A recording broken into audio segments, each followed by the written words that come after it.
El aroma a cera de abeja y a una soledad cara, casi tangible, impregnaba el aire del gran salón. Elena Vargas, de rodillas sobre el suelo de mármol italiano, pulía la superficie con un movimiento rítmico y ausente, una coreografía de la resignación aprendida durante 2 años. Cada pasada del paño suave borraba las huellas del día anterior, pero no podía borrar el reflejo distorsionado que le devolvía el suelo. Una joven de 22 años, cuyo rostro, enmarcado por mechones castaños escapados de un moño severo, mostraba una melancolía que no correspondía a su edad. El mármol, frío como el hielo bajo sus manos, parecía absorber el calor de su piel, dejándola aún más vacía. Era un fantasma en una casa demasiado grande, una guardiana del lujo ajeno, cuyo único propósito era mantener la apariencia de una perfección en la que ella nunca podría participar. Este es solo el comienzo del silencio de Elena. ¿Qué secreto esconde la mansión que la obliga a ser invisible? ¿Y qué sucederá cuando el dueño de todo este frío imperio la encuentre? No te pierdas ni un segundo de esta historia que te dejará sin aliento, porque la revelación que se avecina cambiará todo lo que crees saber sobre el amor y el sacrificio. Suscríbete ahora, para ser el primero en descubrirlo, y déjanos un comentario contándonos qué crees que pasará cuando el hielo y el anhelo finalmente colisionen. Tu opinión es crucial para nosotros. Su nombre era Elena Vargas, y aunque el sol de su Extremadura natal todavía parecía vivir en el fondo de sus ojos color miel, su luz se había atenuado considerablemente.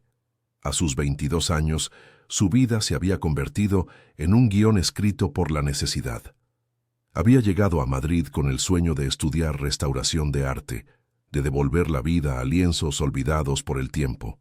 Sin embargo, la realidad la había anclado en aquella mansión de La Moraleja, un palacio de cristal y acero donde sus manos, que anhelaban el tacto delicado de un pincel y la textura del óleo antiguo, ahora solo conocían la aspereza de los productos de limpieza y la suavidad inerte de la seda que no le pertenecía.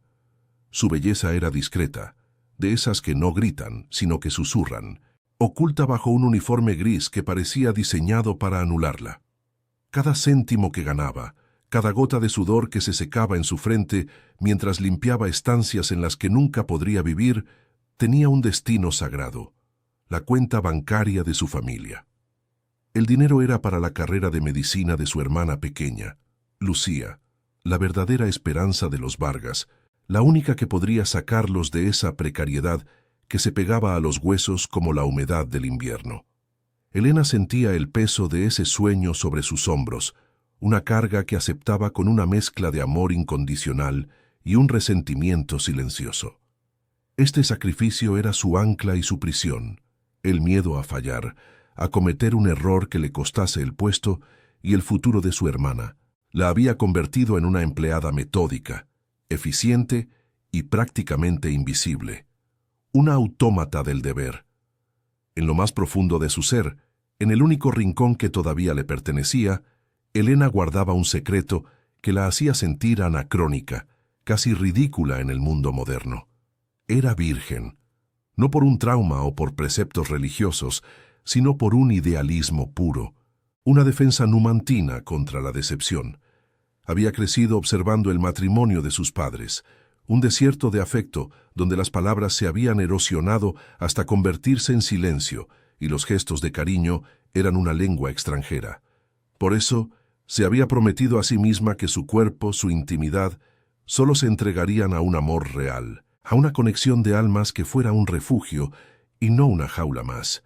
Era su última posesión intacta, la única elección verdaderamente suya en una vida dictada por las circunstancias y las obligaciones. La mansión era un reflejo perfecto de su dueño, un hombre al que apenas había visto, pero cuya presencia se sentía en cada rincón.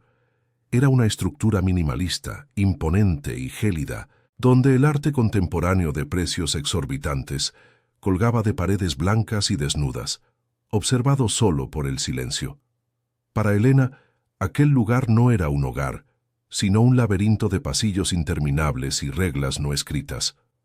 Los ventanales, que iban del suelo al techo, no ofrecían una vista a la libertad, sino que actuaban como los barrotes de una jaula dorada, exhibiendo un mundo al que ella miraba, pero del que no formaba parte. Se movía por sus estancias con el sigilo de un animal asustado, consciente de que cada uno de sus movimientos era vigilado por las cámaras de seguridad o por la mirada crítica del resto del personal. La invisibilidad se había convertido en su armadura y en su condena. Aprendió a caminar sin hacer ruido, a anticipar las necesidades antes de que fueran expresadas, a fundirse con las sombras de los opulentos muebles. El resto del personal, desde el ama de llaves hasta los jardineros, la trataba con una cordialidad distante que acentuaba su aislamiento. Era la chica de Extremadura, la joven silenciosa que nunca participaba en los chismes de la cocina, la que prefería pasar su hora de descanso leyendo en el pequeño y austero cuarto que le habían asignado. Esta soledad autoimpuesta era un mecanismo de defensa, pero la herida de no ser vista, de que nadie se preguntara por los sueños que se escondían tras su mirada cansada, supuraba lentamente en su interior, alimentando un vacío que ni todo el lujo del mundo podría llenar. Aquella tarde, mientras desempolvaba los libros de la biblioteca personal del señor Castillo, sus dedos se detuvieron sobre un pesado volumen encuadernado en cuero. Historia del arte del Renacimiento. El olor a papel viejo y a conocimiento encapsulado llenó sus pulmones, transportándola por un instante a la vida que había imaginado para sí misma. Con un cuidado reverencial, rozó la fotografía de una escultura de Bernini, sintiendo el mármol frío de la imagen bajo su yema. Una punzada de anhelo, tan aguda y dolorosa que le cortó la respiración, la atravesó por completo. Fue solo un segundo, un destello de su verdadero yo rebelándose contra la realidad, pero fue suficiente para que una lágrima solitaria se deslizara por su mejilla y cayera sobre el polvo, dejando una diminuta marca oscura sobre un mundo que no era el suyo. La llamada semanal a casa era un ritual de contrición que se desarrollaba en el desangelado pasillo de servicio, junto al único teléfono fijo que se les permitía usar. La voz de su madre, Amalia, llegaba a través del auricular con la nitidez de una sentencia, desprovista de la calidez que Elena anhelaba. No había preguntas sobre su bienestar, solo un repaso metódico de las necesidades económicas, el alquiler del piso de Lucía en Salamanca, los libros del nuevo semestre que costaban una fortuna, una pequeña deuda con el tendero del pueblo. Elena escuchaba en silencio, con la espalda apoyada contra la pared fría, asintiendo a una interlocutora invisible. Cada palabra de su madre era un eslabón más en la cadena invisible que la ataba a esa mansión, y el dinero que transfería puntualmente cada mes no era un regalo, sino el pago de un peaje por una libertad que nunca había sido realmente suya. Su madre, Amalia, no era una mujer cruel, era una pragmática forjada en la fragua de la escasez. Para ella, el amor se medía en sacrificios tangibles, y el futuro era una fortaleza que debía construirse con los ladrillos del deber. En cada llamada, entre las listas de gastos, dejaba caer con una sutileza calculada el nombre de Javier, el hijo del panadero del pueblo, un buen chico, trabajador, con un futuro estable. Era su manera de recordarle a Elena el plan de vida que había trazado para ella, un matrimonio conveniente que la mantendría cerca y aseguraría un apoyo adicional para la familia. Elena sentía cómo ese futuro prediseñado se cernía sobre ella como una red, un destino modesto y seguro que la aterrorizaba por su ausencia total de pasión, de elección, de vida. Era una pieza de cambio en el tablero de supervivencia de su madre. En el centro de este universo de obligaciones brillaba Lucía, su hermana menor. Elena guardaba una fotografía gastada de ella en el cajón de su mesita de noche. Una joven de sonrisa radiante, con los mismos ojos color miel, pero llenos de una luz que los de Elena habían empezado a perder. Lucía era la promesa, la encarnación de todos los sueños que la familia Vargas no se había atrevido a tener. Cada vez que la duda o el agotamiento amenazaban con quebrar a Elena, sacaba esa foto y la miraba fijamente. El amor que sentía por su hermana era feroz, incondicional, un ancla en medio de su tormenta silenciosa. Sin embargo, ese mismo amor era también su yugo más pesado, pues el éxito de Lucía dependía directamente de su capacidad para anularse, para seguir siendo invisible y eficiente en un mundo que la consumía lentamente. La presión económica era una bestia insaciable que devoraba sus días y sus noches. Después de transferir la mayor parte de su salario, lo que le quedaba era apenas suficiente para sus gastos más básicos.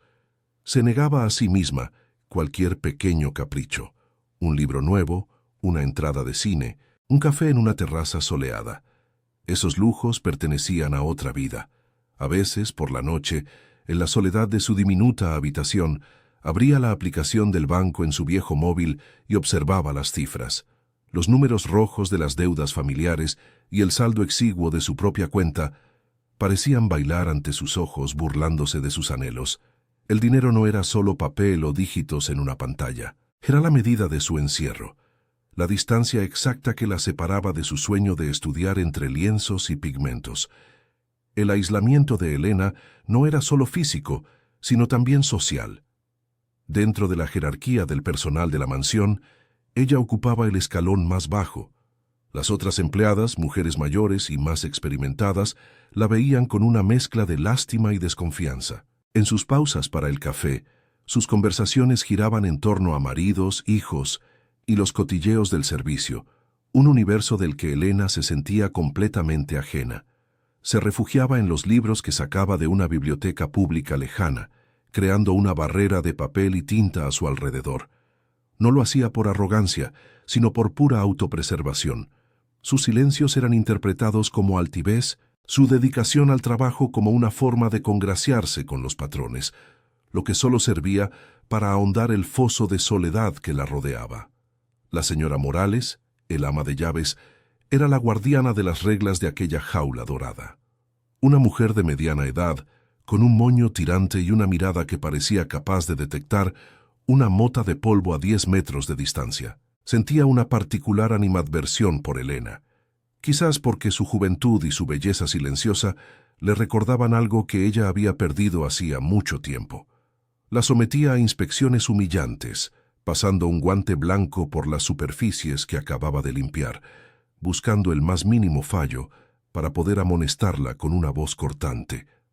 Para la señora Morales, Elena no era una persona, sino una herramienta que debía funcionar a la perfección. Cada una de sus críticas era un recordatorio constante de su posición. Era reemplazable, insignificante, una sombra al servicio del lujo. En su único día libre a la semana, la ciudad de Madrid se extendía ante ella como un banquete al que no estaba invitada. Solía caminar durante horas sin rumbo fijo, perdiéndose por las calles del barrio de las Letras o bordeando el Parque del Retiro. Su destino favorito era la plaza frente al Museo del Prado. Se sentaba en un banco, con la majestuosa fachada del edificio a sus espaldas, e imaginaba las maravillas que albergaba en su interior. No entraba nunca. Sentía que no pertenecía a ese mundo, que su uniforme invisible de sirvienta la delataría. El arte, su gran pasión, se había convertido en otro recordatorio de su fracaso. Era una peregrina que adoraba un templo cuyas puertas le estaban vedadas, una espectadora perpetua de la belleza que otros podían poseer y disfrutar. A veces, el recuerdo de su padre la asaltaba con la fuerza de una ola. Lo recordaba llegando del campo, con la tierra incrustada bajo las uñas y una fatiga tan profunda en los ojos que parecía haberle robado el alma. Era un hombre bueno, pero silencioso, que había aceptado su destino sin una queja. Ese silencio, esa resignación, era lo que más aterraba a Elena. Veía en él un espejo de su propio futuro si se dejaba arrastrar por las expectativas de su madre. La determinación de Amalia por el éxito de Lucía nacía de haber visto a su marido consumirse en un trabajo sin recompensa. Pero en su afán por evitar un destino, estaba empujando a su otra hija hacia una jaula diferente, una jaula de deber y sacrificio sin amor. El pueblo de Extremadura, que había sido su hogar, ahora se sentía como una amenaza lejana pero palpable. Era un lugar de horizontes abiertos, pero de mentalidades cerradas, donde la vida de cada uno estaba escrita desde la cuna. Huir a Madrid había sido su único acto de rebelión, una búsqueda desesperada de anonimato y de un lienzo en blanco sobre el que pintar su propia vida. Sin embargo, las raíces de su origen eran profundas y la seguían hasta la capital. Sentía la presión de las expectativas de su comunidad en cada llamada de su madre, en la mención de ese buen partido que la esperaba. Regresar significaría la derrota, la aceptación de que sus sueños eran demasiado grandes para una chica como ella. Madrid no era la libertad, pero volver era la rendición absoluta. Al final del día, cuando las luces de la mansión se atenuaban y el silencio se volvía denso y pesado, Elena se enfrentaba a su reflejo en el pequeño espejo de su cuarto. La joven que le devolvía la mirada tenía los ojos cansados y los hombros caídos por el peso de responsabilidades que no le correspondían. Se tocaba el rostro, la piel, como para asegurarse de que todavía existía, de que no se había desvanecido por completo en su papel de sirvienta invisible. Las 4 paredes de su habitación, lejos de ser un refugio, se convertían en los límites de su mundo, una celda austera dentro de un palacio. La sensación de asfixia era casi física, un nudo en la garganta que le recordaba que estaba atrapada en una vida que no era la suya, preparada para un futuro que no deseaba. Él era una leyenda susurrada en los pasillos, un fantasma de poder cuya presencia se manifestaba en la perfección gélida de su hogar. Adrián Castillo. El personal rara vez lo veía, pero su esencia lo impregnaba todo. La precisión matemática con la que estaban dispuestos los objetos, el silencio reverencial que reinaba en las estancias, la exigencia implacable de una pulcritud casi inhumana. A sus 35 años, era el arquitecto de un imperio tecnológico que había redefinido las reglas del juego, un logro que le había valido el apodo de «el monarca de hielo» en los círculos financieros. Su reputación lo precedía como una ola de frío, un estratega brillante, un negociador implacable y un hombre desprovisto de cualquier emoción visible. Su rostro, cincelado con una belleza severa y clásica, rara vez se alteraba, y sus ojos, de un gris tormentoso, parecían analizar el mundo en busca de debilidades que explotar. Detrás de esa fachada impenetrable se escondía una herida profunda, una cicatriz que gobernaba cada una de sus interacciones. Años atrás, el amor le había mostrado su cara más cruel. Su prometida, una mujer que él creía la encarnación de la devoción, lo había traicionado de la manera más devastadora. Tras descubrir una cláusula de separación de bienes en su acuerdo nupcial, no solo lo había abandonado, sino que había filtrado información confidencial a su mayor competidor, casi llevando su empresa a la ruina. Aquella humillación pública había congelado su corazón, convirtiendo la confianza en una locura y el afecto en una mera transacción. Desde entonces vivía atrincherado en su soledad, convencido de que la vulnerabilidad era el pecado capital en el juego de la supervivencia, y el amor, la debilidad más peligrosa de todas. Aquella noche, el agotamiento acumulado durante semanas se apoderó de Elena con una ferocidad inesperada. Un exceso de trabajo, sumado a una fiebre incipiente que había intentado ignorar, la hacía sentir como si se moviera bajo el agua. Cada paso era un esfuerzo titánico, y las luces de la mansión parecían brillar con una intensidad dolorosa. Estaba terminando de organizar unos documentos en el pasillo adyacente a la biblioteca, una tarea extra que la señora Morales le había asignado como castigo por un error insignificante. El aire estaba cargado de la fragancia de cuero y papel viejo, un aroma que normalmente la reconfortaba, pero que ahora le revolvía el estómago. Sentía un sudor frío perlarle la frente, y sus manos temblaban ligeramente mientras intentaba enfocar la vista en las carpetas que sostenía, luchando contra el vértigo que amenazaba con derribarla. El ronroneo suave de un motor de lujo, seguido por el clic seco y definitivo de la cerradura principal, anunció su llegada. Un silencio diferente, más denso y cargado de expectación, se instaló en la casa. Adrián Castillo estaba en casa. Elena sintió un escalofrío que no tenía nada que ver con la fiebre. Aunque sus encuentros habían sido fugaces y distantes, la energía que emanaba de él era abrumadora, una fuerza magnética y peligrosa que obligaba a bajar la mirada. Se apresuró, deseando terminar su tarea y desaparecer en la seguridad de su cuarto antes de que él pudiera verla. Sus movimientos, normalmente ágiles y silenciosos, se volvieron torpes y una de las carpetas se le resbaló de las manos, esparciendo su contenido por el suelo de mármol con un susurro que a ella le sonó como un estruendo. Se arrodilló para recoger los papeles, pero al hacerlo, el mundo se inclinó sobre su eje. El elegante patrón del suelo se arremolinó ante sus ojos, y un zumbido sordo le llenó los oídos, ahogando el latido acelerado de su propio corazón. El aire se volvió espeso, imposible de respirar. Luchó por mantenerse consciente, aferrándose a la idea de que no podía permitirse mostrar tal debilidad. No allí, no ahora, pero su cuerpo había llegado a su límite. La fuerza la abandonó por completo. Sus dedos se aflojaron sobre los papeles y con un último suspiro tembloroso, se desplomó sobre el frío mármol. La oscuridad la envolvió como un manto de terciopelo, ofreciéndole un alivio instantáneo y aterrador a su extenuación, ajena por completo a los pasos medidos y silenciosos que se acercaban por el pasillo. Adrián la encontró así, una figura frágil y desvalida en medio de la inmaculada extensión de su pasillo. Era una anomalía, un elemento desordenado en su universo perfectamente controlado. Su primera reacción fue una oleada de fría irritación, una empleada desmayada a la entrada de su santuario personal. Sin embargo, al acercarse algo en su quietud, en la palidez de su rostro enmarcado por mechones de cabello castaño, detuvo su impulso de llamar al ama de llaves. Vio la vulnerabilidad en su forma más pura, una visión tan extraña en su mundo de depredadores que lo desarmó por un instante. En un acto que desafiaba toda su lógica y su estricto protocolo de distanciamiento, se inclinó, deslizó un brazo bajo sus rodillas y otro bajo su espalda, y la levantó del suelo con una facilidad sorprendente. La llevó en brazos a través del umbral de su propio dormitorio, un espacio que nadie más que él había pisado en años.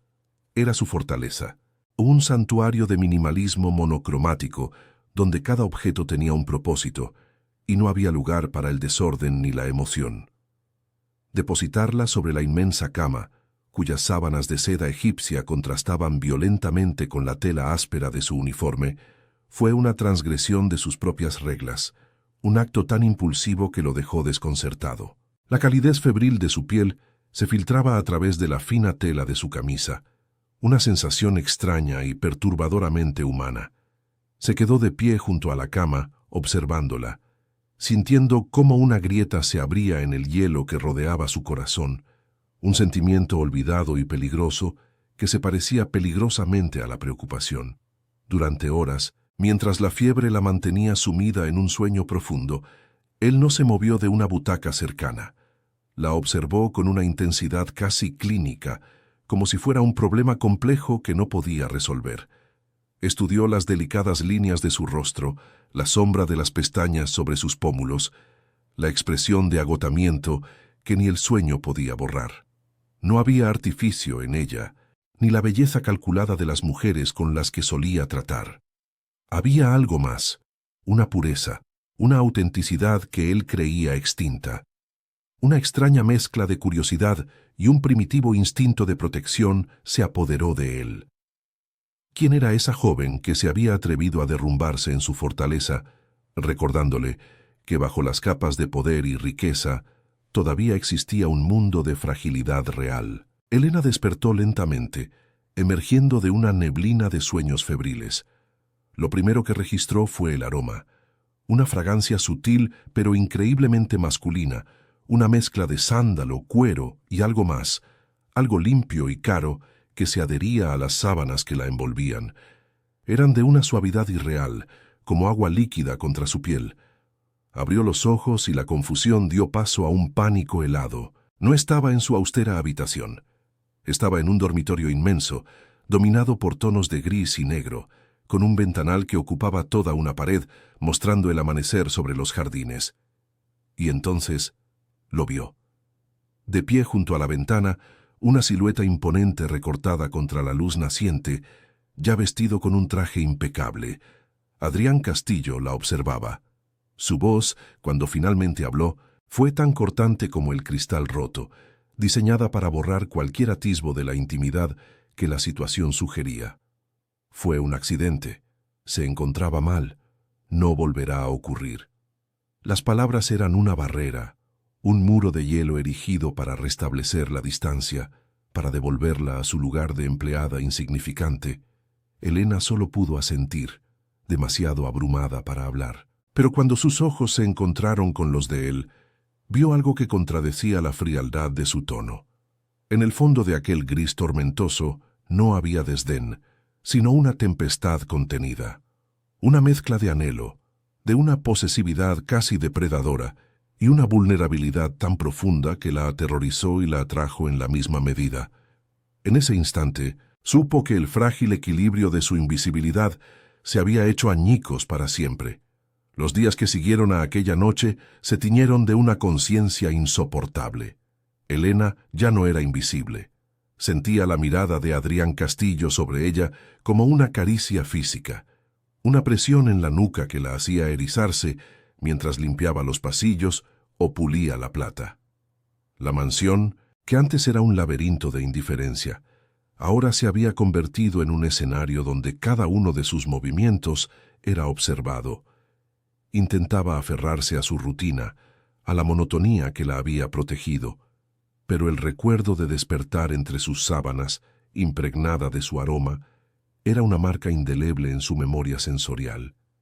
El equilibrio se había roto, y en su lugar había nacido una tensión vibrante y peligrosa, un hilo invisible que la conectaba directamente con el dueño de aquella jaula dorada, transformando su refugio de invisibilidad en un campo de exposición permanente.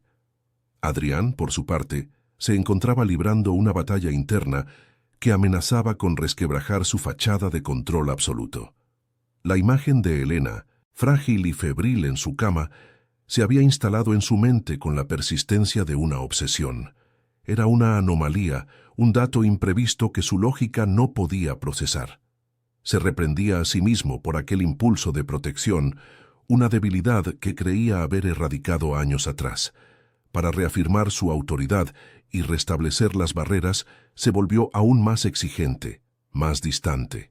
Sin embargo, sus ojos la buscaban en contra de su voluntad, siguiéndola a través de los monitores de seguridad, analizando cada gesto, cada sombra de cansancio en su rostro. Se decía a sí mismo que solo vigilaba una posible amenaza a su orden, pero en el fondo sabía que estaba fascinado por esa pureza que había profanado su santuario. La primera interacción deliberada ocurrió 3 días después. La convocó a su despacho con la excusa de un archivo mal colocado en la biblioteca. Cuando Elena entró, el silencio era tan denso que podía oír el latido de su propio corazón retumbando en sus siones. Él no levantó la vista del documento que tenía delante, pero ella sintió la intensidad de su atención enfocada en ella. El despacho olía a él, a esa mezcla de cuero, papel caro y una colonia sutil y masculina que ya había memorizado.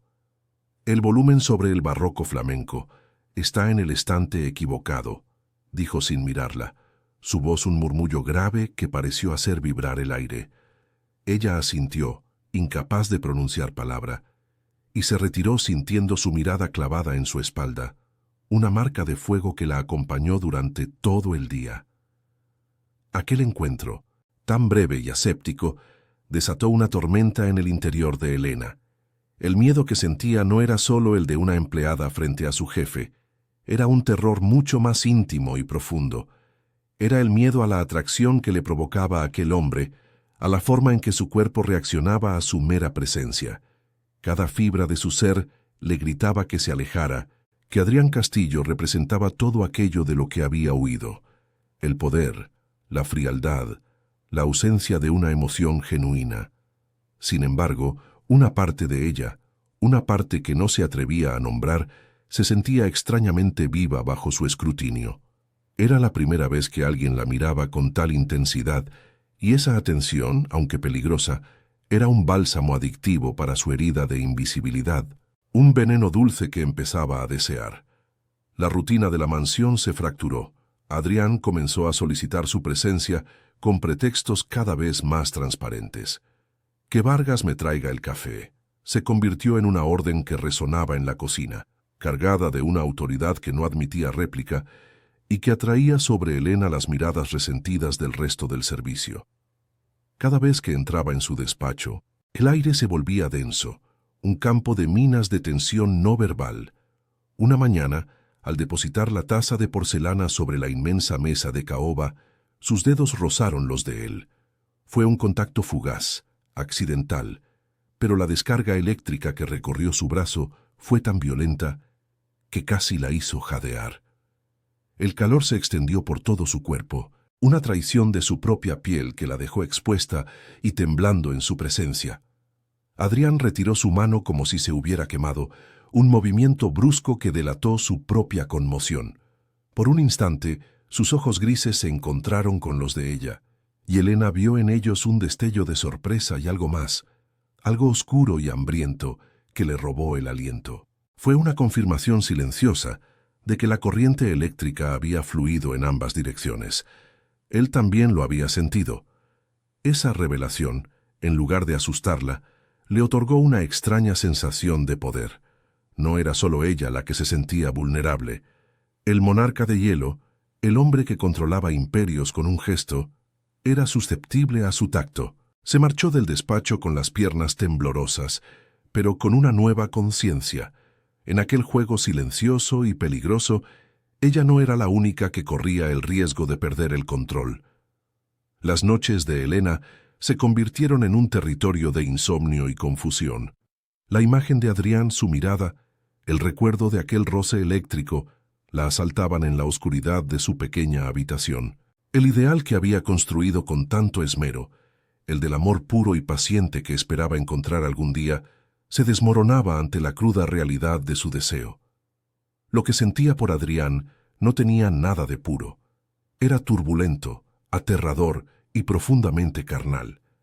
Se sentía culpable, como si estuviera traicionando a la joven idealista que había sido. ¿Cómo podía desear a un hombre que representaba la antítesis de todo en lo que creía? Este dilema moral la consumía, enfrentando su deber familiar y sus principios contra una atracción irracional que amenazaba con arrastrarla a un abismo desconocido y tentador. El cambio en la dinámica no pasó desapercibido para el resto del personal. La señora Morales, en particular, intensificó su hostilidad. Sus inspecciones se volvieron más minuciosas, sus comentarios más mordaces, siempre pronunciados en voz alta para que los demás los oyeran. Algunas parece que tienen la cabeza en las nubes últimamente, decía mientras pasaba su guante blanco por una superficie impecable. Elena soportaba las humillaciones en silencio, sabiendo que cualquier respuesta solo empeoraría las cosas. Los susurros la seguían por los pasillos, y las miradas de sus compañeras estaban cargadas de una mezcla de envidia y desprecio. Se encontraba más aislada que nunca, atrapada entre la animadversión del servicio y la atención obsesiva del señor de la casa, una soledad asfixiante que la empujaba, paradójicamente, a anhelar aún más la intensidad de sus encuentros con Adrián. Una tarde, él la encontró en la biblioteca, donde ella se había refugiado durante su descanso para leer. No la había convocado, simplemente apareció en el umbral, observándola en silencio. Elena se sobresaltó, cerrando el libro de golpe, como si la hubieran pillado cometiendo un crimen. Él se acercó lentamente, sus pasos amortiguados por la gruesa alfombra persa. Se detuvo frente a ella, su imponente figura bloqueando la poca luz que entraba por la ventana. El espacio entre ellos vibraba con una energía palpable. No hablaron, pero el silencio estaba cargado de preguntas sin formular y respuestas temidas. Elena sentía el pulso martilleando en sus sienes, consciente de su propia respiración, del olor de él, de la proximidad de su cuerpo. Era una tortura exquisita, una prueba de resistencia para su autocontrol ya debilitado. «¿Qué lees?», preguntó él finalmente, su voz más suave de lo habitual, casi curiosa. La pregunta la desarmó. No era una orden, ni una crítica. Era una simple muestra de interés. Elena le mostró la portada del libro, una modesta edición de bolsillo de poemas de Lorca. Él asintió lentamente, sus ojos grises fijos en el rostro de ella, no en el libro. ¿Te gusta la poesía? Continuó inclinándose ligeramente, invadiendo su espacio personal. Elena solo pudo asentir con la garganta seca. Habla de anhelos y de jaulas, susurró ella, más para sí misma que para él. Una sombra cruzó la mirada de Adrián, un atisbo de reconocimiento, como si ella hubiera tocado una cuerda oculta en su interior. Por un instante, la barrera entre jefe y empleada se disolvió, dejando a un hombre y una mujer solos en una biblioteca silenciosa. Ese momento de conexión fue demasiado para él. Como si se diera cuenta de que había revelado demasiado, Adrián se enderezó bruscamente, y la máscara de frialdad volvió a su sitio con una rapidez escalofriante. El polvo de estos estantes no se limpia solo, Vargas. Su descanso ha terminado, espetó, su tono volviendo a ser el de un superior implacable. Las palabras fueron como una bofetada. La había elevado solo para dejarla caer con más fuerza. Elena sintió una punzada de humillación tan aguda que le costó respirar. Recogió sus cosas y salió de la biblioteca sin mirarle, con el corazón encogido. Aquel ciclo de acercamiento y rechazo era un juego cruel que la estaba destrozando, dejándola confundida, herida, y, para su propia desesperación, cada vez más enganchada a la esperanza de volver a ver una grieta en su armadura. Esa noche, mientras fregaba el suelo de la cocina mucho después de que los demás se hubieran retirado, Elena tomó una decisión. No podía seguir así. Tenía que recuperar el control. Se recordaría a sí misma por qué estaba allí. Por Lucía, por su familia, por el futuro que dependía de su sacrificio. Adrián Castillo era una distracción, un peligro para su misión. Se prometió a sí misma que volvería a levantar sus muros, que se haría de hielo como él, que se negaría a sentir nada más que la indiferencia profesional. Se concentró en el movimiento rítmico del cepillo, en el olor a lejía, intentando purgar su mente y su cuerpo de la influencia de aquel hombre. Pero incluso mientras se hacía esa promesa, sabía que era una mentira. El fuego que él había encendido en ella ya era demasiado intenso para ser extinguido con simple fuerza de voluntad. La llegada de una revista de sociedad a la mansión, dejada por error en la sala de personal, fue el presagio de una nueva tormenta. En la portada, una fotografía de Adrián en un evento benéfico. A su lado, colgada de su brazo, una mujer de una belleza despampanante y gélida, con una sonrisa que no llegaba a sus ojos. El titular rezaba: «Verónica Latorre vuelve a Madrid. ¿Habrá segunda oportunidad para el monarca de hielo?» Elena sintió un nudo de hielo en el estómago. Así que esa era ella, la exprometida, la mujer de la traición. Verla allí, tan segura de sí misma, tan perteneciente al mundo de Adrián, hizo que Elena se sintiera ridículamente ingenua. Toda la tensión, todas las miradas, eran solo el capricho de un hombre aburrido, un juego para llenar su soledad mientras esperaba el regreso de la verdadera reina. Días después, mientras ordenaba el salón principal, escuchó la voz de Adrián proveniente de su despacho. Estaba hablando por teléfono y su tono era más duro y cortante que nunca. Aunque no podía entender todas las palabras, captó fragmentos que le helaron la sangre. «No tienes derecho a volver. Ese capítulo está cerrado. No te acerques a mí». La conversación terminó con el sonido violento de algo estrellándose contra la pared. El silencio que siguió fue más aterrador que los gritos. Elena se quedó paralizada, con el plumero en la mano, el corazón latiéndole con una mezcla de miedo y una extraña, inoportuna compasión. La aparición de Verónica Latorre no era una reconciliación, era una guerra, y Adrián estaba en medio del campo de batalla. Impulsada por un instinto que no pudo reprimir, se acercó a la puerta del despacho y la abrió una rendija. Lo que vio la dejó sin aliento. Adrián estaba de espaldas a ella, con las manos apoyadas en el gran ventanal, la cabeza gacha. Su imponente figura, normalmente un bastión de poder inquebrantable, parecía temblar ligeramente. Por primera vez, no vio al millonario, ni al jefe, ni al monarca de hielo. Vio a un hombre acorralado por su pasado, un hombre herido y profundamente solo.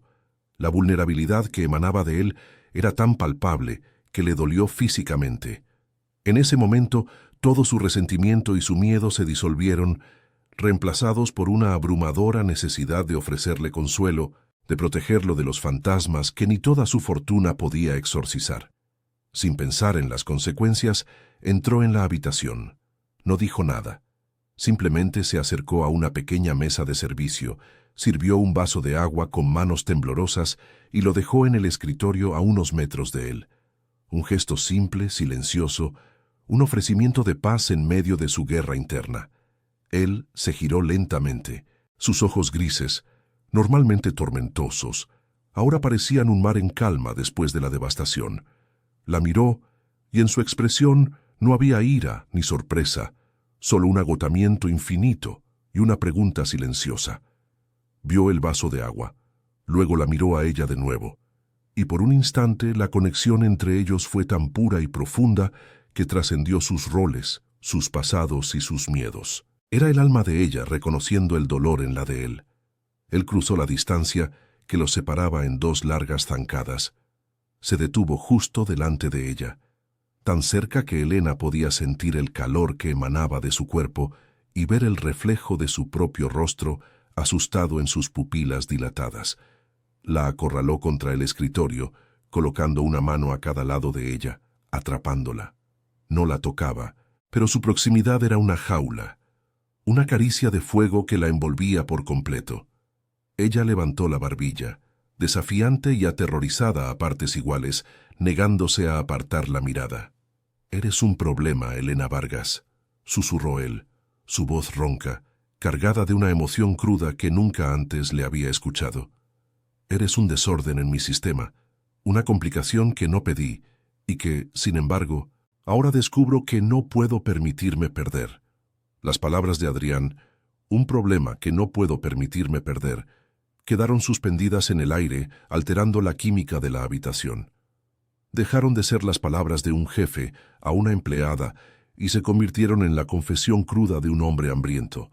En ese instante, algo dentro de Elena se reconfiguró. El miedo no desapareció, pero fue eclipsado por una oleada de un poder embriagador y desconocido. Por primera vez en su vida, alguien la veía no como una herramienta o una obligación, sino como una fuerza capaz de desestabilizar un universo. Levantó la barbilla, y sus ojos miel, normalmente velados por la melancolía, se encontraron con los grises de él con una intensidad que era a la vez un desafío y una rendición. No pronunció palabra, pero su silencio gritaba una pregunta que ambos temían responder. ¿Y ahora qué? Era una transgresión en sí misma, esa mirada que lo igualaba. Él esperaba que ella retrocediera, que se encogiera bajo el peso de su proximidad y su confesión, pero no lo hizo. La inmovilidad desafiante de Elena, la llama que vio encenderse en el fondo de sus pupilas, fue la grieta definitiva en su control. Lentamente, como temiendo que el más mínimo movimiento brusco la hiciera desvanecerse, levantó una mano y la posó en su mejilla. Su piel era áspera contra la suavidad de la de ella, un contraste de mundos que provocó un escalofrío en la columna vertebral de Elena. Su pulgar trazó la línea de su labio inferior con una delicadeza que contradecía la tensión de su cuerpo. Era un gesto inquisitivo, casi reverente, el de un hombre que descubre un tesoro prohibido y no sabe si robarlo o adorarlo. El corazón de Elena martilleaba contra sus costillas, un tambor de guerra anunciando la caída de todas sus defensas. Y entonces la besó. No fue un beso tierno ni calculado, sino un acto de pura desesperación, un choque de dos soledades que colisionaban en la oscuridad. Sus labios, firmes y exigentes, tomaron los de ella con una urgencia que hablaba de años de hambre emocional. Para Elena, fue una aniquilación sensorial. El sabor a café y a una masculinidad cara y compleja inundó su boca, borrando todo pensamiento racional. El mundo se redujo a ese único punto de contacto, a la presión de su cuerpo contra el suyo, al sonido ahogado que escapó de su garganta. Fue un beso que no pedía permiso, sino que reclamaba un territorio que ambos sabían, en algún nivel primario, que ya se pertenecía. Fue la firma de un pacto tácito, sellado con el fuego de una necesidad demasiado tiempo negada. En el torbellino de ese beso, todas las promesas que Elena se había hecho a sí misma se hicieron añicos. El ideal del amor puro, la espera paciente por una conexión de almas, el sacrificio por su familia, todo se disolvió en la cruda y abrumadora realidad de su deseo. Esta era la verdadera transgresión, no contra las reglas de la mansión, sino contra las de su propia alma. Estaba rompiendo el voto más sagrado que se había hecho, el de proteger su corazón y su cuerpo hasta encontrar un amor seguro. Y mientras sus manos, por instinto, se aferraban a las solapas de la chaqueta de Adrián, se dio cuenta de que no le importaba. Había elegido este caos, este peligro, esta certeza visceral de estar viva, aunque la consumiera. Era una caída libre, y por primera vez no tenía miedo de estrellarse. Cuando sintió la rendición de ella, la forma en que su cuerpo se amoldó al suyo, el beso de Adrián cambió. La desesperación inicial se suavizó, transformándose en una exploración profunda y casi dolorosa. Ya no era una toma, sino una súplica. Sus labios se movieron sobre los de ella con una nueva ternura, buscando, preguntando, revelando una vulnerabilidad que lo dejó completamente expuesto. Elena respondió a ese cambio, abriéndose a él no solo físicamente, sino emocionalmente. El beso se convirtió en un diálogo silencioso, una confesión mutua de sus heridas. Él le hablaba de su soledad helada, y ella le respondía con su anhelo de ser vista. En ese instante, en el silencio del despacho, dejaron de ser el monarca y la doncella para convertirse simplemente en Adrián y Elena, dos almas rotas encontrando un precario refugio la una en la otra.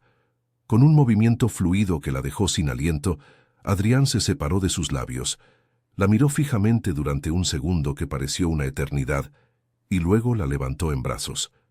Elena rodeó su cuello con los suyos, enterrando el rostro en el hueco de su hombro, inhalando su aroma como si fuera el aire que necesitaba para sobrevivir. El viaje a través de los pasillos silenciosos de la mansión fue un sueño febril. Esta vez no estaba inconsciente. Estaba dolorosamente lúcida, consciente de cada paso que la alejaba de su antigua vida y la adentraba en un territorio desconocido y prohibido. La fuerza con la que él la sostenía no era posesiva, sino protectora, como si llevara en brazos lo más frágil y valioso del mundo. Cada paso era un eco del destino, un camino sin retorno hacia el epicentro de su tormenta compartida, la alcoba del monarca. La puerta de su dormitorio se cerró tras ellos con un clic suave pero definitivo, sellando el mundo exterior. La habitación estaba sumida en la penumbra, iluminada únicamente por la luz plateada de la luna que se filtraba a través del inmenso ventanal. El aire estaba impregnado de su esencia, una atmósfera que era a la vez intimidante y extrañamente reconfortante. Adrián la depositó sobre la cama con la misma delicadeza con la que se colocaría una pieza de arte invaluable sobre un pedestal de terciopelo. Las sábanas de seda, frías al principio, se sintieron como una caricia pecaminosa contra la piel de su espalda. Se quedó de pie junto a la cama, mirándola, y la tensión entre ellos se transformó en algo más denso, más íntimo, la calma expectante que precede a la entrega final. Él no se abalanzó sobre ella. En su lugar se arrodilló lentamente junto a la cama, un gesto que la dejó atónita. El monarca de hielo, de rodillas ante ella. Sus ojos grises, despojados de toda su frialdad, la recorrieron con una mezcla de asombro y un dolor tan profundo que a Elena le dolió el corazón. «Nadie», susurró, su voz rota, apenas audible. «Nadie ha entrado aquí en años. Este lugar, ya mi vida, estaba congelado». Era la confesión más devastadora que podía hacer. La admisión de que su fortaleza era en realidad una prisión de hielo. En ese momento, Elena comprendió que él no solo la deseaba, la necesitaba. Necesitaba el calor que ella emanaba para derretir el invierno perpetuo de su alma.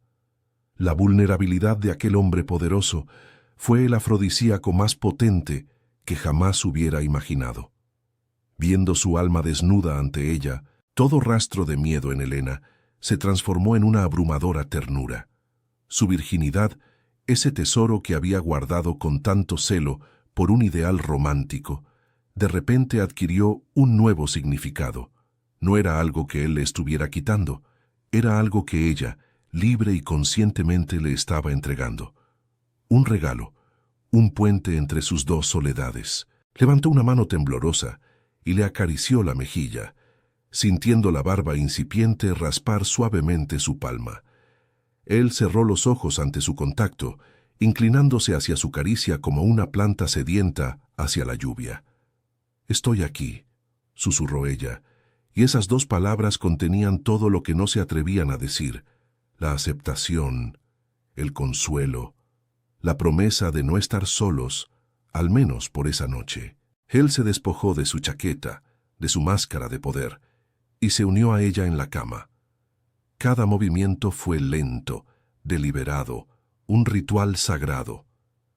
La entrega de Elena no fue un acto pasivo, sino una exploración mutua, un descubrimiento de la geografía del cuerpo y del alma del otro. Hubo un instante de dolor agudo, una bienvenida punzante al mundo de la carne, pero fue rápidamente eclipsado por una oleada de placer y una conexión tan profunda que le hizo llorar. Sus lágrimas no eran de tristeza, sino de una liberación abrumadora. Mientras sus cuerpos se movían en un ritmo ancestral, sus almas se encontraron en un espacio más allá del lujo y la servidumbre, más allá del pasado y del deber. En la alcoba del monarca, dos mundos colisionaron, y en el epicentro de esa explosión silenciosa, encontraron por un instante la redención. El amanecer se filtraba con una crueldad quirúrgica a través del inmenso ventanal, despojando a la habitación de la magia oscura de la noche. Elena despertó a la soledad. El otro lado de la cama estaba vacío, las sábanas de seda frías al tacto, conservando apenas un eco del calor de Adrián, un fantasma de su aroma que ya se disipaba en el aire. La intimidad que habían compartido se sentía ahora como un espejismo, un acto febril y delirante. El silencio de la alcoba ya no era cómplice, sino acusador. Un abismo de arrepentimiento se abrió en su estómago, una náusea helada que mezclaba la vergüenza con el dolor punzante del abandono. Él se había ido sin una palabra, sin un gesto, borrando su presencia como si ella hubiera sido una simple alucinación en su noche solitaria, un error que la luz del día se encargaría de corregir. A kilómetros de distancia emocional, en la torre de marfil de su despacho, Adrián Castillo ya estaba encerrado en su armadura de poder. Un traje de 3 piezas perfectamente cortado y una expresión impenetrable. Observaba las pantallas de seguridad con una concentración febril, no para vigilar la mansión, sino para evitar la única imagen que su mente reproducía en bucle: el rostro de Elena, sus ojos anegados en una emoción que él no se sentía digno de recibir. Lo que había ocurrido no era una conexión, sino una catástrofe, una brecha imperdonable en su sistema de defensa. Había perdido el control de una forma que no experimentaba desde la traición que congeló su alma. La ternura que ella había despertado en él era un veneno, una debilidad que debía ser cauterizada de inmediato, aunque el proceso le quemara por dentro. Fuera de la alcoba, como una ofrenda fúnebre sobre una silla de diseño, Elena encontró su uniforme. Estaba limpio, planchado y doblado con una precisión impersonal. El mensaje era inequívoco, más brutal que cualquier palabra que él pudiera haber pronunciado. Estaba siendo devuelta a su lugar. El áspero tejido del uniforme gris contra su piel, todavía sensible por las caricias de la noche, fue una humillación física. Era un recordatorio de la distancia insalvable entre sus mundos. Se vistió lentamente, cada botón una renuncia, cada pliegue una reafirmación de su rol. La mujer que había compartido el lecho del monarca se desvanecía, y en su lugar resurgía la sirvienta, la sombra, la empleada invisible cuyo único pecado había sido olvidar, por unas horas, a quién pertenecía realmente el silencio de aquella casa. El trayecto de vuelta a las dependencias del servicio fue una procesión de humillación silenciosa. Cada pasillo, Cada objeto de arte que había desempolvado miles de veces parecía ahora juzgarla. Sentía las miradas del resto del personal como agujas clavándose en su espalda, aunque nadie dijera nada. Los susurros que antes la aislaban ahora parecían cargados de un nuevo conocimiento, de una burla velada. La mansión, que por una noche había perdido su condición de jaula para convertirse en un refugio prohibido, volvía a mostrar sus barrotes dorados con más crueldad que nunca. Ya no era solo una empleada, era la empleada que había cruzado la línea, una mancha en el orden impecable de la casa, y el peso de esa transgresión la encorvaba, haciendo cada paso más pesado que el anterior, un camino de penitencia hacia su pequeña celda. El silencio que siguió no fue una ausencia de sonido, sino una presencia tangible y opresiva. Adrián se volvió un fantasma. Ya no la convocaba a su despacho, no la buscaba con la mirada a través de las estancias. Las órdenes que antes le daba directamente ahora llegaban a través del ama de llaves, con una frialdad impersonal que la hería más profundamente que cualquier grito. La tensión eléctrica que había vibrado entre ellos fue reemplazada por un vacío gélido. Él orquestaba sus movimientos para no cruzarse con ella, convirtiendo la inmensa mansión en un laberinto de evitaciones. Para Elena esta indiferencia calculada era una tortura. Prefería su ira, su desprecio, cualquier cosa antes que esta anulación absoluta de su existencia. La había tocado en lo más profundo de su ser solo para después tratarla como si nunca hubiera existido. La llamada de su madre llegó como un latigazo de la realidad, devolviéndola a la cruda aritmética de sus obligaciones. La voz de Amalia, ajena a la tormenta que consumía a su hija, desgranó la letanía de siempre. El pago de la matrícula de Lucía, un gasto imprevisto en el dentista, la necesidad de un nuevo ordenador para sus estudios. Cada palabra era un recordatorio del propósito de su sacrificio, un propósito que Elena sentía haber profanado. Había entregado su cuerpo, su última posesión íntima, no por un pacto que asegurara el futuro de su hermana, sino por un arrebato de deseo por un hombre que ahora la trataba como a una extraña. La culpa la devoraba, haciéndola sentir sucia, una traidora a la causa sagrada de su familia. ¿Cómo podía haber sido tan egoísta, tan débil? Mientras Elena se ahogaba en su culpa, Adrián se fortificaba en su ira. Se sumergió en el trabajo con una ferocidad depredadora, cerrando tratos imposibles y desmantelando competidores con una crueldad que asustaba incluso a sus más leales colaboradores. Era su forma de castigarse, de purgar la debilidad que ella había expuesto. Por las noches, en la soledad de su despacho, se servía un whisky tras otro, con la mirada perdida en el skyline de Madrid. La imagen de Elena, la sensación de su piel, el sonido de su respiración, lo asaltaban como espectros. Había permitido que alguien se acercara demasiado, que viera la herida bajo el hielo, y el terror a esa vulnerabilidad lo estaba volviendo más despiadado y solitario que nunca. Estaba reconstruyendo su fortaleza, ladrillo a ladrillo, con el cemento de la crueldad. Pero en el crisol del dolor y el abandono, algo inesperado comenzó a forjarse dentro de Elena. Tras días de llanto silencioso y una vergüenza que la consumía, una nueva emoción empezó a abrirse paso. Una brasa de rabia sorda. Sí, había sido ingenua. Sí, se había entregado a un espejismo. Pero la elección había sido suya. Por primera vez en su vida, había actuado movida por su propio y abrumador deseo, no por el deber o la necesidad. Aquel acto de transgresión, aunque la había dejado destrozada, también había sido su primer acto de verdadera libertad, de una autoafirmación egoísta y visceral. La invisibilidad que la había protegido también la había anulado. Adrián, al verla y luego desecharla, le había mostrado paradójicamente que existía, y esa existencia, por dolorosa que fuera, era suya. Frente al pequeño espejo de su cuarto, ya no vio a la joven asustada que había llegado a Madrid. La melancolía seguía en sus ojos, pero ahora estaba teñida de algo más duro, de un conocimiento que no se puede adquirir en los libros. La inocencia se había roto, pero en su lugar había nacido una mujer una mujer que conocía la textura del deseo y el sabor amargo del desengaño. Comprendió con una claridad meridiana que no podía volver atrás. No podía seguir puliendo la plata y agachando la cabeza, fingiendo que no había ardido en la cama del dueño de la casa. Permanecer allí, bajo el peso de su silencio y su desprecio, sería una muerte lenta, la aniquilación definitiva de esa nueva y frágil fuerza que acababa de descubrir en su interior. La comprensión la golpeó con la fuerza de una revelación. Quedarse era una forma más lenta de morir. Con una determinación que la sorprendió a sí misma, abrió el pequeño armario y sacó la maleta gastada con la que había llegado a la capital. Sus movimientos eran tranquilos, metódicos.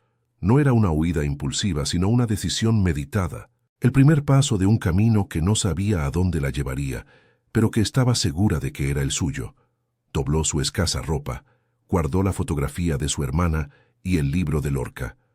No sabía cómo le explicaría a su madre su renuncia, ni cómo sobreviviría sin la seguridad de aquel sueldo. Pero por primera vez, el miedo al futuro era menos aterrador que la certeza de un presente sin dignidad, sin alma. Estaba abandonando la jaula dorada para enfrentarse al mundo, herida pero finalmente libre. Dejó el uniforme gris doblado con una pulcritud casi ceremonial sobre la cama estrecha que había sido su único refugio. No era un acto de desprecio, sino de renuncia. Estaba devolviendo la piel que la había hecho invisible, el caparazón que la había protegido y asfixiado a partes iguales. Al cerrar la puerta de la pequeña habitación por última vez, no sintió el vértigo del miedo, sino la extraña calma de quien salta al vacío, sabiendo que es la única forma de aprender a volar. Cruzó los pasillos silenciosos de la mansión antes del amanecer, una sombra que se movía en sentido contrario al de su llegada. El aire frío de la mañana en sus mejillas fue el primer bautismo de su nueva vida. El pesado portón de hierro se cerró a su espalda con un sonido metálico y definitivo, no como el de una prisión, sino como el de un libro cuya última página acababa de leer. La ausencia de Elena era un eco en el mármol, un silencio dentro del silencio que Adrián sintió en cuanto puso un pie en la casa esa tarde. El orden era el mismo, la pulcritud era impecable, pero el alma de la mansión se había marchado con ella. Una inquietud desconocida lo guió por los pasillos, subiendo las escaleras hasta las dependencias del servicio, un territorio que nunca había pisado. La puerta de la habitación de ella estaba entreabierta. Dentro, el vacío era absoluto, a excepción del uniforme doblado sobre la colcha. Aquel montón de tela gris fue más elocuente que cualquier carta de despedida. No era una acusación, sino una declaración de independencia silenciosa, la prueba de que se había llevado lo único que realmente le pertenecía, a sí misma. El peso de esa comprensión lo golpeó con la fuerza de un puño, dejándolo sin aire en medio de la opulencia sin sentido de su imperio. Pasaron los meses. Elena encontró un pequeño apartamento abuhardillado en el barrio de Lavapiés, un espacio caótico y vibrante que era la antítesis de la gélida perfección de La Moraleja. Consiguió trabajo en una pequeña librería café cerca del Paseo del Prado, un lugar impregnado del olor a café recién hecho y a papel viejo. Sus manos, que antes pulían la frialdad del lujo, ahora pasaban las páginas de libros gastados y servían tazas calientes a extraños. Y un domingo, con el sueldo de su primera semana en el bolsillo, hizo lo que nunca se había atrevido a hacer. Cruzó el umbral del Museo del Prado. De pie frente a las Meninas de Velázquez, sintió una emoción tan abrumadora que las lágrimas corrieron por sus mejillas. No lloraba por lo perdido, sino por lo encontrado. La certeza de que su alma al fin estaba en casa. 6 meses después, la mansión se había convertido en un mausoleo para Adrián, un monumento a su soledad. El silencio que antes era su santuario, ahora era su castigo. Cada rincón vacío, un recordatorio de la calidez que había expulsado. Despidió a la señora Morales y a gran parte del personal, buscando un vacío que reflejara el suyo propio. El arte contemporáneo que colgaba de sus paredes, antes un símbolo de su poder adquisitivo, ahora le parecía hueco y sin vida. Se dio cuenta de que la única obra de arte verdadero que había albergado su casa Era la silenciosa dignidad de una joven extremeña que le había ofrecido un vaso de agua en medio de su tormenta y a la que él había respondido con la crueldad nacida de su propio miedo. La había perdido y con ella la única posibilidad de redención que se le había presentado. Fue un impulso, una necesidad de rodearse de algo que no pudiera comprar ni controlar, lo que lo llevó una tarde lluviosa al prado. Caminaba sin rumbo por las galerías, un fantasma entre las obras maestras, cuando la vio. Estaba en la sala dedicada a Goya, de espaldas a él, absorta ante los caprichos. No llevaba uniforme, sino un sencillo vestido de algodón y el pelo suelto, cayendo sobre sus hombros en ondas suaves. Parecía más alta, más segura. Cuando se giró lentamente, como si sintiera su presencia, sus miradas se encontraron a través de la sala. El tiempo se detuvo. En los ojos de Elena ya no había miedo ni sumisión, sino una calma forjada en el fuego de la independencia. En los de él, el monarca de hielo se había derretido, dejando al descubierto al hombre, vulnerable, arrepentido y completamente desarmado ante la mujer en la que ella se había convertido. Él dio un paso, solo uno, un movimiento que cruzaba el abismo de mármol, de silencio y de dolor que los separaba.